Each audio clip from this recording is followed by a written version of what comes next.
remains in effect until 7:30 p.m. for northeastern Jackson County.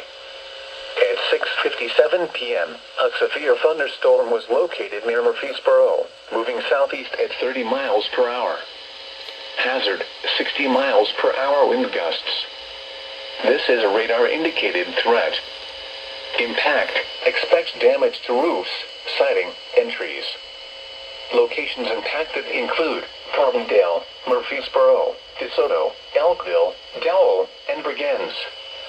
Repeating, a severe thunderstorm warning remains in effect until 7:30 p.m. for the following county: Jackson, Illinois.